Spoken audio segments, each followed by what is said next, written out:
ایک دن نبی پاک صلی اللہ علیہ وسلم حجرائے عائشہ صدیقہ بنت صدیق رضی اللہ تعالی عنہا میں تشریف فرما ہیں اور اپنے بستر پر لیٹے ہوئے ہیں، دراز ہیں، اور تکیے کے ساتھ ٹیک لگا کر تہمد مبارک آپ نے پہنا ہوا ہے، اور نبی پاک صلی اللہ علیہ وسلم کی پنڈلی مبارک ننگی ہے، پنڈلی مبارک ننگی ہے۔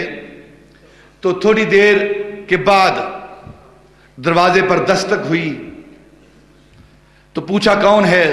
عرض کیا ابو بکر۔ فرمایا اندر تشریف لے آؤ، آ جاؤ۔ سیدہ عائشہ صدیقہ رضی اللہ تعالیٰ عنہ اپنے حجرے کے پیچھے جہاں نبی پاک تشریف فرما ہے پیچھے پردے کے اندر کھڑی ہیں اور سارے منظر دیکھ رہی ہیں۔ نبی پاک صلی اللہ علیہ وسلم اپنی جگہ پر اسی طرح بیٹھے دراز ہیں، پنڈلی مبارک اسی طرح ننگی ہے۔ پھر دستک ہوتی ہے، پوچھتے ہیں کون ہے؟ باہر سے آواز آتی ہے عمر آپ کا غلام۔ فرماتے ہیں اندر آ جاؤ۔ اسی طرح نبی پاک صلی اللہ علیہ وسلم دراز ہیں۔ پھر آواز آتی ہے، دستک ہوتی ہے، کون ہے؟ عرض کیا جاتا ہے علی ہوں۔ فرمایا اندر آ جاؤ۔ جب سارے آگے اندر، سیدہ عائشہ صدیقہ رضی اللہ تعالی عنہا بڑے غور سے یہ سارا منظر دیکھ رہی ہیں۔ پھر باہر دستک ہوتی ہے، پوچھا جاتا ہے کون ہے؟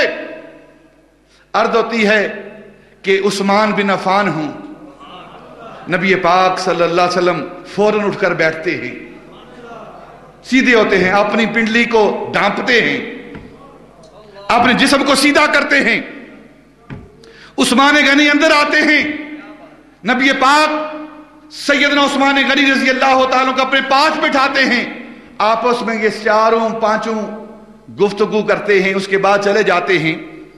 تو سیدہ عائشہ صدیقہ رضی اللہ تعالیٰ عنہ نبی پاک کے پاس حاضر ہوتی ہیں، یا رسول اللہ میرے ابا جان آئے، آپ لیٹے رہے، عمر فاروق آئے لیٹے رہے، علی آئے اسی طرح آپ نے استراحت فرمایا، لیکن میں نے ایک عجیب منظر دیکھا ہے، ایک عجیب معاملہ دیکھا ہے کہ جب عثمان آئے آپ اٹھ کر بیٹھ کے اپنی چادر کے ساتھ اپنی پنڈلی کو ڈھانپا، آپ نے اپنے جسم کو ڈھانپا، اس کا کیا سبب ہے؟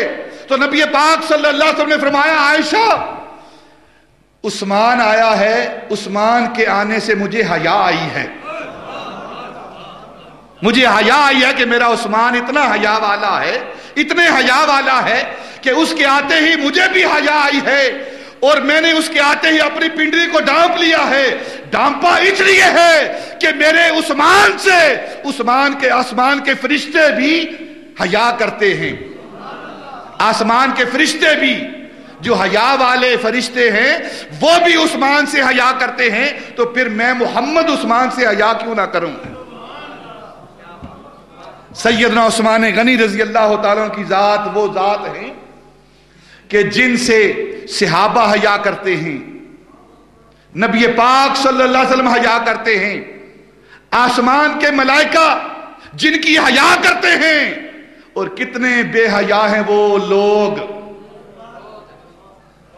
یہ حدیث نبوی ہے جو آپ کے سامنے میں نے پیش کی ہے کہ عثمان سے ملائکہ حیا کریں، نبی پاک حیا کریں، صحابہ حیا کریں، اور بے حیا ہیں وہ لوگ جو سیدنا عثمان غنی رضی اللہ تعالیٰ عنہ کی حیا نہ کریں۔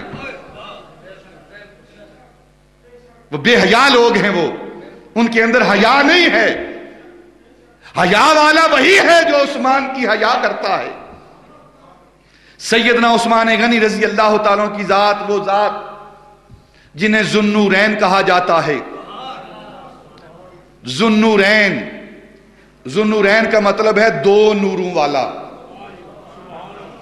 نور، ذوالنورین، نورین تسنیہ دو نور۔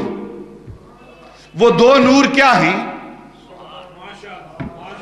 وہ دو نور کیا ہیں؟ کون سے وہ دو نور ہیں جن کو پانے سے عثمان ذوالنورین بن گیا ہے؟ ساری کتابوں کا مطالعہ کریں، کسی بھی مکتبہ فکر کے ساتھ تعلق رکھنے والے مصنف جب بھی عثمان کا نام آتا ہے تو وہ ذو النورین لکھتے ہیں یہ معجزہ ہے میرے محبوب تاجدار مدینہ کا، یا کرامت ہے سیدنا عثمان غنی کی کہ وہ لوگ جو مصطفیٰ کے نور کے منکر ہیں وہ بھی عثمان کو ذو النورین کہتے ہیں۔